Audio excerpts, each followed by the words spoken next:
Motorola's next flip phone just leaked, and instead of getting people excited, one detail is already making fans pause. Before we jump in, make sure to subscribe to the channel and hit that like button. It really helps me keep bringing you more tech breakdowns like this one. Fresh renders of the Motorola Razr Ultra 2026 have surfaced, giving us our first real look at Motorola's next flagship clamshell. And at first glance, it actually looks pretty solid. Clean design, big outer display, premium vibe. But then you notice something.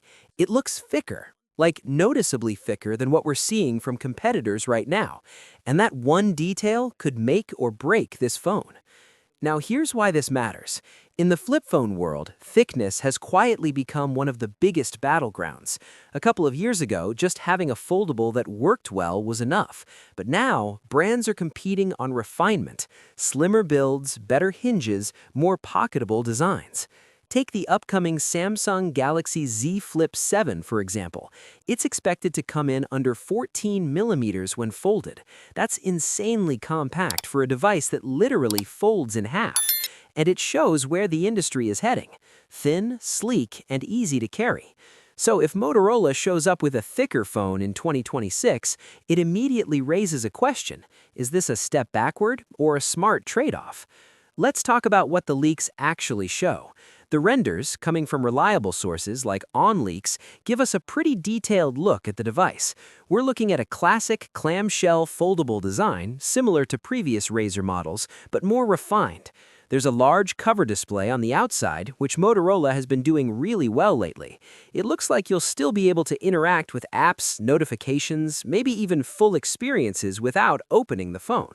The camera module also seems cleaner and more integrated this time around. Overall, it definitely feels like a premium evolution rather than a redesign. But again, the thickness stands out.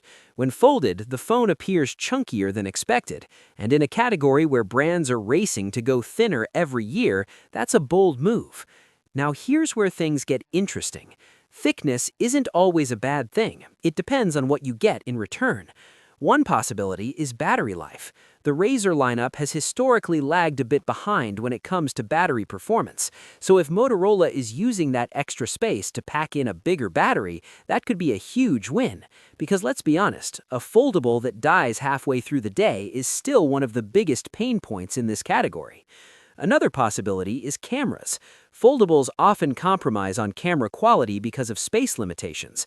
A thicker body could mean larger sensors, better image processing, and overall stronger performance. That's something a lot of users would gladly trade a few millimeters for.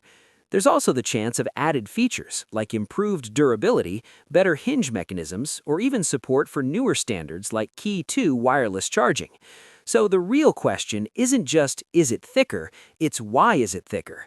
Because if Motorola is trading slimness for meaningful upgrades, that's a very different story. And to be fair, Motorola has been doing a lot right with the Razr series lately. The 2024 model was surprisingly well received. It felt polished, practical, and didn't carry the same compromise feeling that earlier foldables had. Motorola has also managed to carve out its own identity in a market that's largely dominated by Samsung. Instead of copying everything, they've leaned into usability, especially with that outer screen experience. So this could be another one of those moments where Motorola is doing something different on purpose. But there's also a risk here. If the Razr Ultra 2026 ends up thicker without delivering clear benefits, no major battery improvements, no standout camera upgrade, then it's going to be a tough sell, especially when competitors like Samsung are pushing hard in the opposite direction. Consumers notice these things now. Foldables are no longer experimental, they're becoming mainstream, and expectations are higher than ever. Personally, this feels like a classic trade-off moment. Thinness looks great in marketing and feels nice in the hand, but real-world usability, battery life, camera performance, durability, that's what actually matters day to day. So if Motorola gets those fundamentals right, the extra thickness might not just be acceptable, it might actually be the smarter choice. But if not, it risks feeling like a step behind in a space that's moving fast.